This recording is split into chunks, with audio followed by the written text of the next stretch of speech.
Hey guys, welcome to Reddit Brew. Today, I have an unexpected, really good update to a story we read last week. The one about that horribly enabled man-child brother-in-law that throws tantrums and is super creepy with OP's kids. If you missed it, I'll link it now and in the pinned comment. But, like I said, we have a really encouraging follow-up, so let's read it, shall we? Finally put my foot down with my wife and established we're going no contact with her toxic, entitled parents ASAP. Okay, y'all, you've been tracking me on this for a few days now, and I think I'm finally making some progress. Kind of a wombo combo of a few of my other posts, with new material at the end. For context, and my wife agrees, my in-laws are monstrous despots and spineless, toxic enablers. If anything you do doesn't fit into their narrow little worldview on how they feel it should be done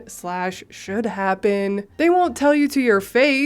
They'll go around you to another party and demand they do something about you. They're the disreputable kind of Christian that narcs on you for not being Christian and doing what they deem non-Christian things. When my wife lived with them before we were married, they usurped her role as parent and practically relegated her to the big sister position over her own children. They adopted my brother-in-law when he was a baby and have treated him like a prince his whole life.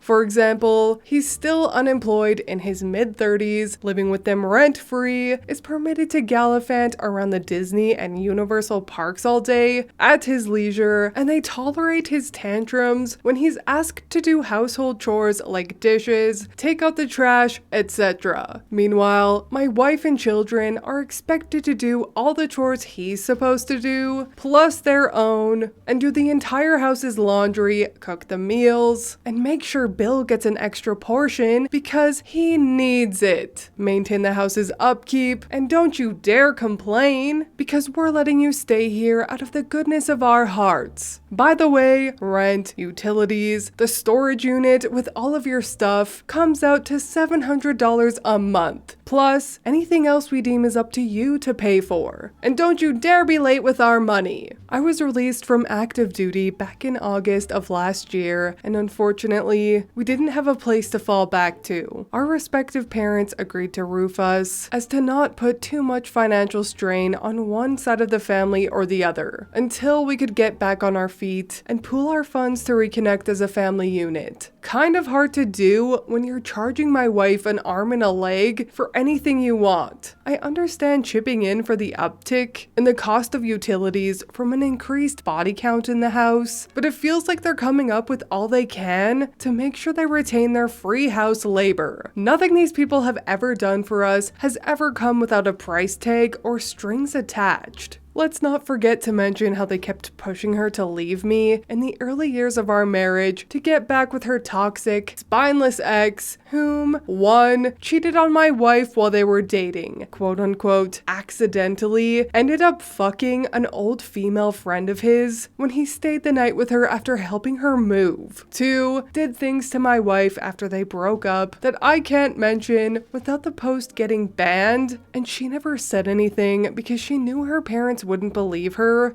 / probably would victim blame her. 3, threatened to beat the gay out of my son if it was ever found out if he was gay. He's not, but come on, that's just not cool. 4, only took on the daddy role when there were brownie points to earn with the kids or there was good publicity. 5, neither of the kids are his, but he demanded to speak with his kids, practically forcing them to call him dad in front of me after their mother and I got married. 6 is a good Christian man who reported to them every time my missus did something he deemed as inappropriate or immoral because he knew they would browbeat, gaslight, or guilt trip her back into line. After suffering all of this for years, not to mention the blatant disrespect towards me just because I won't fall into line and bend to their whims, I finally had enough because I know all of their brainwashing and browbeating has turned my wife's spine into compliant jelly. Anytime the prospect of defying or standing up to them comes about, she's come to rely on me to be her emotional rock.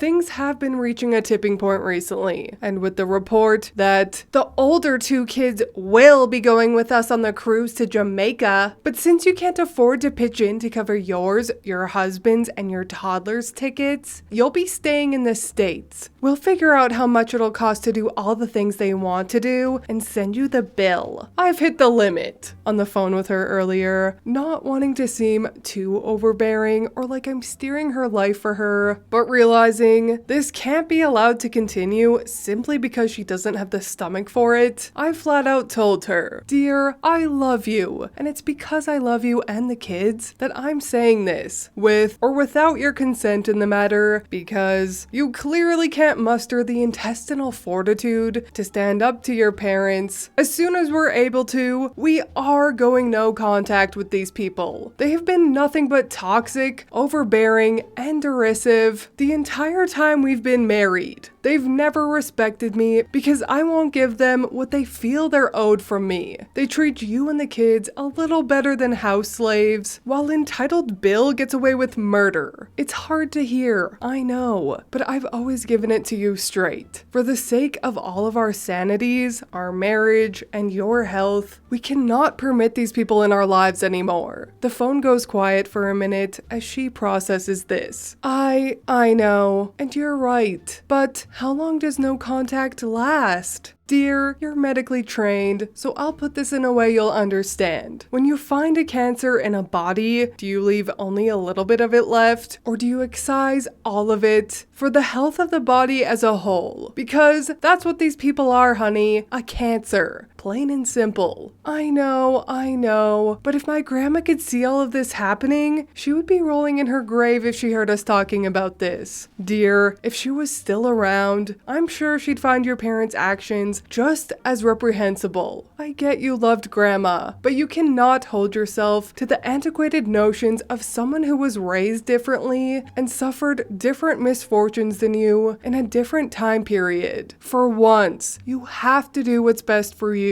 The phone call ended shortly after that, but I feel I may have been too harsh on my wife. Go OP! Woo woo woo! It's so refreshing when we read about a strong-willed OP that takes no crap and isn't afraid of a hard time for the greater good. I'm sure his military background has contributed to the spine, but regardless, was the conversation OP had with his wife a bit forward? Yes, but I think it's exactly what needed to happen. Tough love is tough, but it's necessary sometimes, and OP's wife received it really well. Honestly, these two seem like a great couple and family, and I am rooting so hard for them. For OP's wife to come out of the fog for good, and for her to break free from her toxic family. As the Oprah of No Contact says, you go no contact, you go no contact, you go no contact. I hope they find better arrangements ASAP, even just a cheap, small apartment, which would suck as a family of 5, but I'm sure it would be a hell of a lot better than being literal slaves to monsters. Anyway, I wish OP and his family the best, and I hope he updates us all soon that his wife and kids escaped man-child Alcatraz. Please leave a like and subscribe if you want. I truly appreciate when you do, and I will see you in the next Reddit story. Bye!